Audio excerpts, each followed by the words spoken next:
For those of you who don't know, I play Hearts of Iron 4, or HOI4 for short, as I'll be referring to it for the rest of this video. It's a 2016 grand strategy game by Paradox Interactive. It's set during World War II, as it's a World War II simulator game.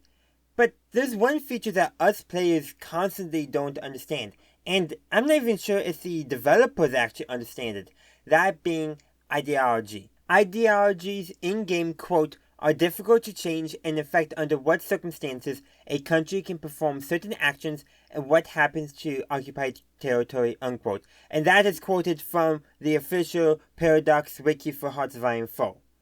And there are 4 ideologies in-game: democracy, communism, fascism, and non-aligned. While that seems pretty straightforward, the problem comes with monarchies and non-aligned. With the exception of communism, all the ideologies in-game allow for the government to be a monarchy, and non-aligned can be anything really. It can be a monarchy, it can be a dictatorship, it can be anarchy, it can be a republic, it can be a military government, and much, much more.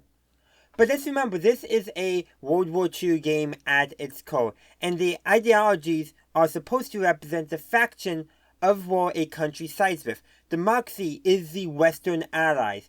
Communism is the Soviet bloc. Fascism is the Axis powers, and non-aligned are the neutral powers.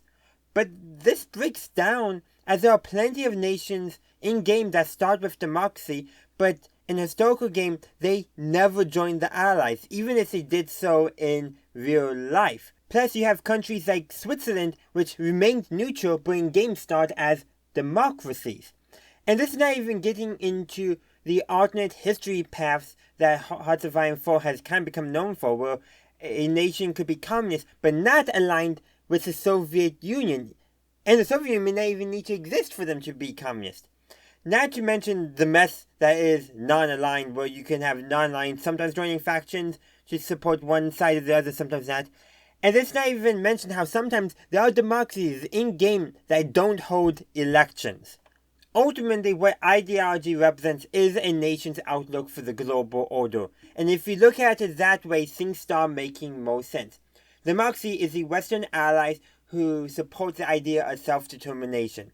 Fascism is, well, the fascist countries that basically implement some form of extreme nationalistic ideology and are often seeking some kind of conquest, often maybe a world conquest, especially in terms of game mechanics. Communism is, you could say, about global revolution. Even though Stalinism itself, as the Soviet Union was following at this time, was not really global revolution, but ultimately that was the direction communism as an ideology is supposed to go. And there's a bunch more we can break down, but for the purpose of the game. And non-aligned is basically doing your own thing. But again, this still all breaks down. Ultimately, this system is too simple to represent the complexities that occur in-game. Not just real life, but in-game. Many mods have actually tried to make the ideology system. This may be done in general, or it's done to fit better the story that the mod is telling, especially with alternate history mods or mods set at a different point in the timeline. Real life timeline too, mind you, not even an alternate history timeline, like World War I, for example. But the modders are on the right track despite sometimes them being overly complex. But I do think the developers also need to consider remaking the actual system in-game for the core mechanics. And they do actually somewhat acknowledge the real complexities, as there are sub-ideologies, but these have ultimately no effect on gameplay. Maybe they could, like with, what party's in charge, and sometimes, yes, that does. But ultimately, this system is too complex in real life, and how things have developed in the game as DLC have been added just makes things too complex for this very simple system that exists. And ultimately, something needs to change. As such, ideology needs to be split into 2 components. And I will call these components the ideological outlook and the government type. First, I would like to address I did consider adding a economic ideology component, but HOI4 is a war simulator, not an economic simulator. If you want economies, I believe Victoria's 2 and 3 would be better for that. I think also EU4 as well. And while there is an economic component of the game already, it's regarding economic mobilization for war, starting as civilian economy all the way up to total mobilization. That works, that fits the scope of the game, and any economy aspect beyond that would be beyond the scope. And there are other aspects of ideology I considered as well, but again, given the World War II nature of the game, I feel like if adding them would actually increase the complexity too much and would be too complex and too many components. As such, those two components I consider, ideological outlook and government type, would best represent the time in history that the game is set and what the game is trying to implement, the mechanics they already has and will want to try to implement, at least how I think it would. So, the ideological outlook would be the existing system, and it would ultimately refer to how a country would have aligned with the major blocks of World War II in a historical game. In a non-historical game, things can get a bit weird, but we're going to use the actual history as our rough building blocks. So, as I alluded to before, democracy would be the Western allies and support self-determination.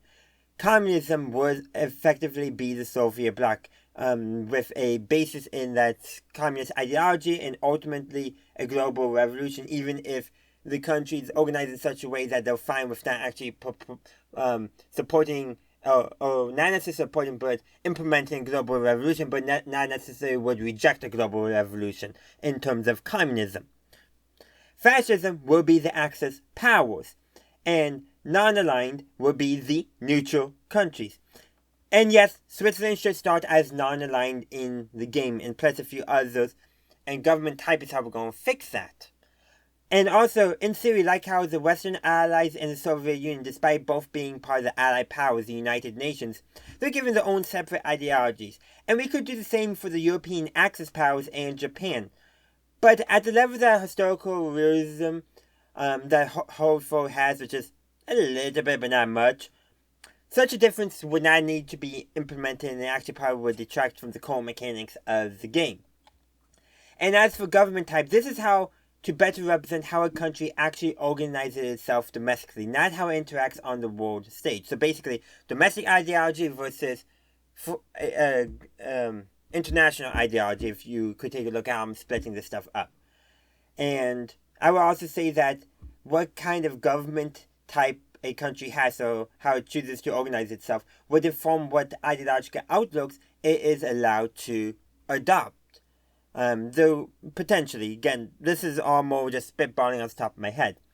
But the government types I've come up with are direct democracy. So this will represent everything from maybe a tribal government, even if it's not quite, all the way up to maybe even Switzerland with its very devolved nature of government and its directorial system at the confederal level.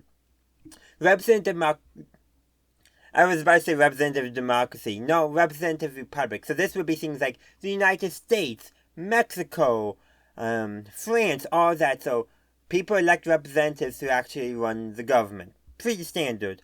Constitution and monarchy. So these would be the Nordics, the UK, Canada, all that stuff. Absolute monarchy. So these would be the absolute monarchs that there's no representative form of government or no checks on the monarchy. Then there would be military governments. There would also be dictatorships, because military governments and dictatorships are slightly different, even though a military government can be a dictatorship. So dictatorship, that would be basically Italy, Germany in game, while military government would maybe represent things at different times. And oligarchy for, some kind of elite rule, and that kind of stuff. Again, this system could be tweaked a little bit, but the idea is that a way to represent how a country has organized itself rather than how a country will act on an international stage. Because in theory, you could have a constitution and monarchy that's also fascist. It could work, the idea that you have the monarchy as the figurehead and maybe a select group of people are allowed to vote for representatives who advise the monarch. I don't know, but you can still have a very nationalistic outlook of your country, which would lead to potentially a fascist outlook. Again, trying to represent the better complexity that even the actual game has without getting too complex. Because again, this is only a game. It's not a real-life simulator. The war games can actually get pretty complex.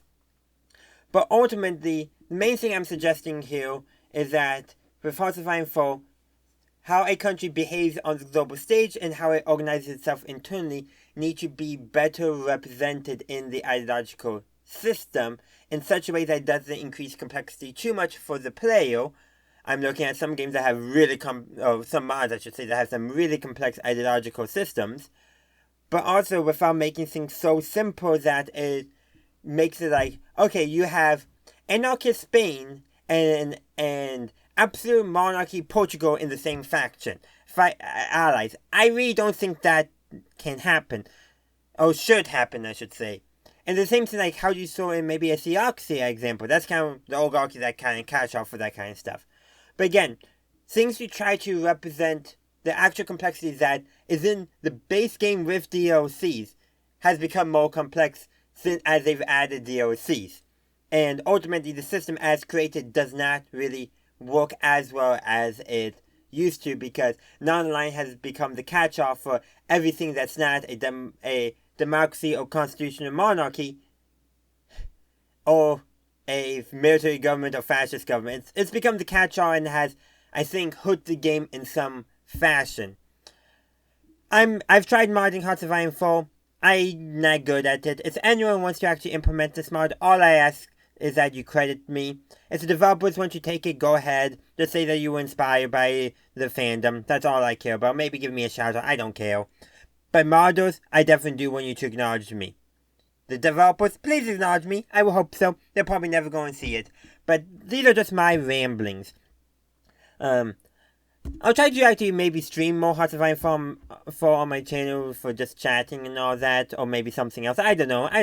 I just wanted to make this video because it's something different. I do talk about gaming, and I have done gaming, and I really need to play the Star Wars mods for Hearts of Iron 4 again. Maybe that'll be my streams when I get back to streaming. I don't know. Have to roll back the game a little bit due to development. But that's besides the point with all this. I just really wanted to introduce this discussion, present my ideas, and leave the comment section open up so we can explore this idea as a group more, because I really think this is something that we need to be discussing as, well, maybe not need to be discussing as fans, as players of the game, but something that we should probably have in the back of our head if feedback is ever asked of us. But that's what I got to say. Like I said, let me know your thoughts in the comment section down below. Thank you for watching my video. I do hope you enjoyed it. If you did, please be sure to give this video a like and share. Also, consider subscribing to my channel to stay up to date on all my latest content. In the meantime, thank you for watching, and as always, have a good day, a good night, wherever you are. May the Force be with you, always.